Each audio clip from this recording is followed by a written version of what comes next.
Hello, everyone. This is Stephen Sykes here in Richmond, Virginia again. I wanted to talk to you about another topic that's very upsetting is this whole employment issue.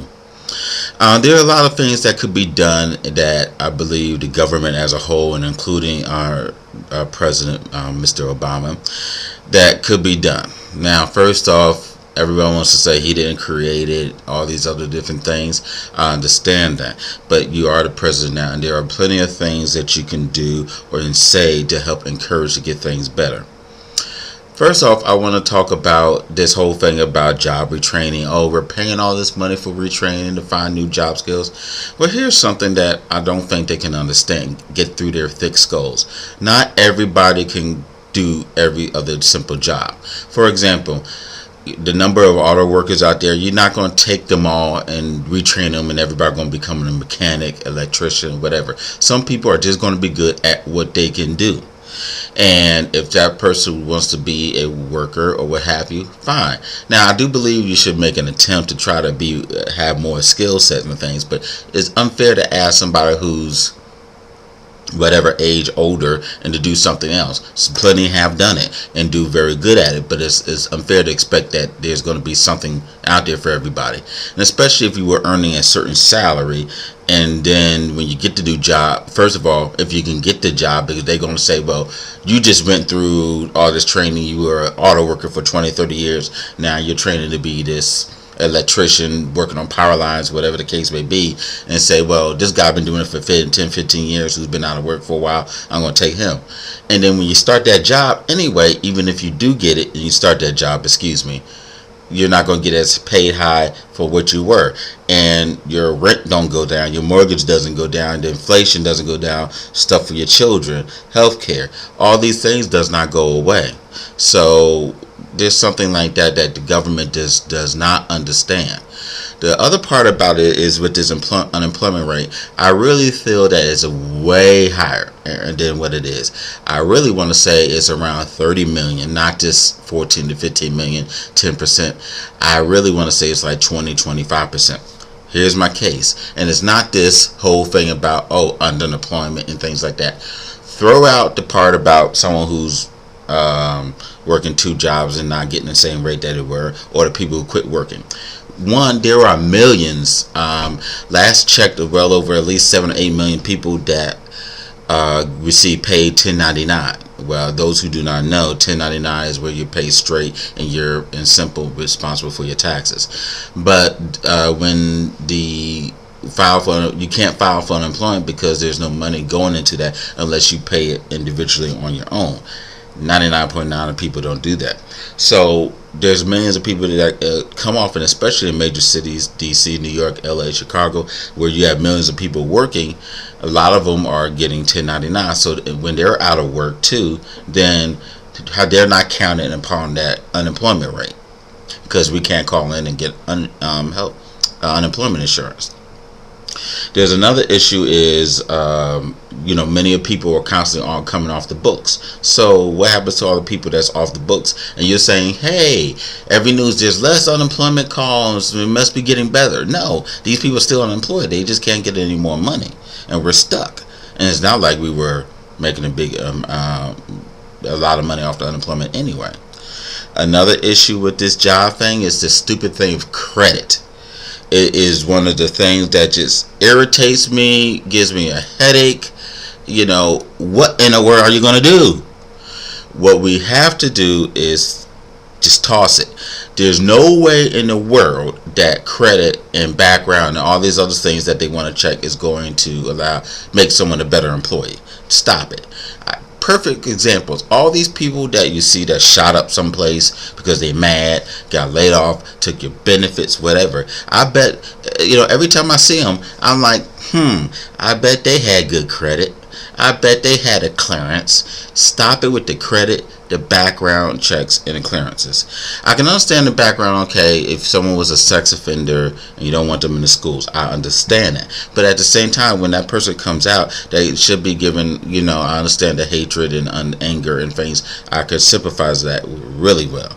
But at the same time, And it's not just because of my personal situation as a person with a felony, unfortunately, attached to my name for a crime I did not do. Still, everybody should be allowed to work, and you can't just keep holding someone down, because if someone was to keep you from working for everything that someone did in life, then nobody would be working. No one would have a job, no one would have a position, no one would have a title. So we have to stop this. Do you want really people to work or not? You know, you go to the fast food restaurants, the local store, this, that, and they're denying people because of credit. Come on. What the really deal about it that people don't want to admit, that deal was to hurt minorities, especially African Americans, to prevent us from having jobs and keep it for upper class, or honestly mostly those who are white and Caucasians.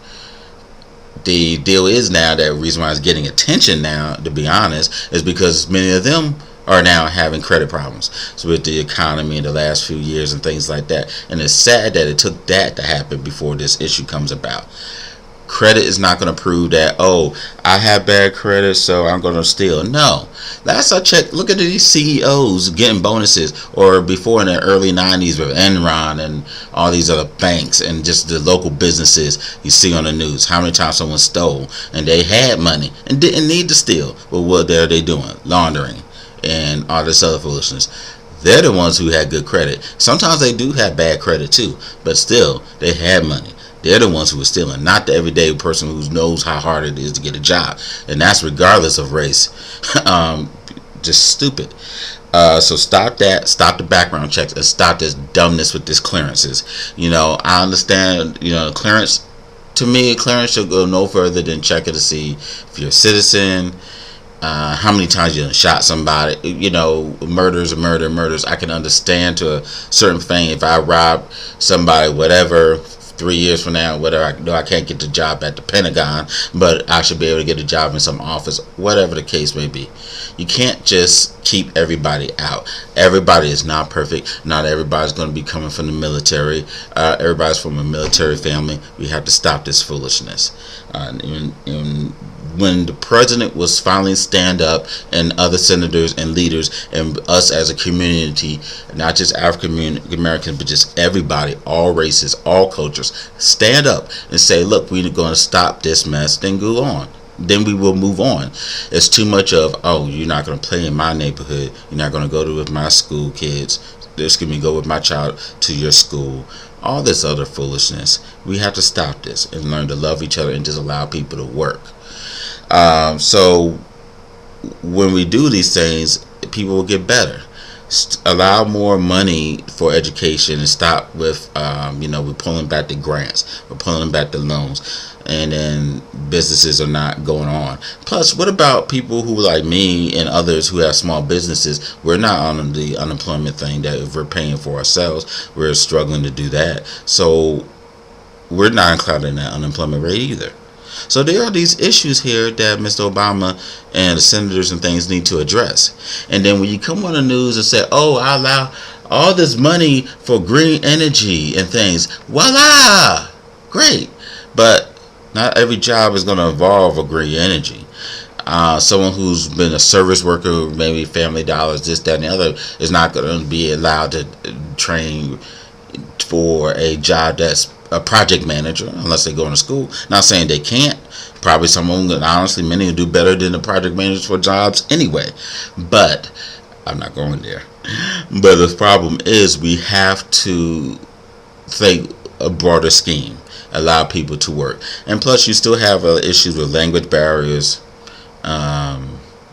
understanding, learning curves. Jobs don't even allow training anymore. They expect you to come in and have all this stuff, and these jobs, not every job is going to have one thing from the next job to the next. And a lot of these things you can't get going to school. You're going to have a job that allowed it, and sometimes you may not allow it for a number of years. Or the idiot people that say, oh, you don't have 10 years of Windows 7 experience. Just dumbness. People who are not in the field making HR decisions for employment, who don't have a clue. We have to stop this, people. So stand up, make some noise on Twitter, Facebook, whatever you want to do, and let's stop this and help everybody out. Let people work. Thank you. Bye-bye.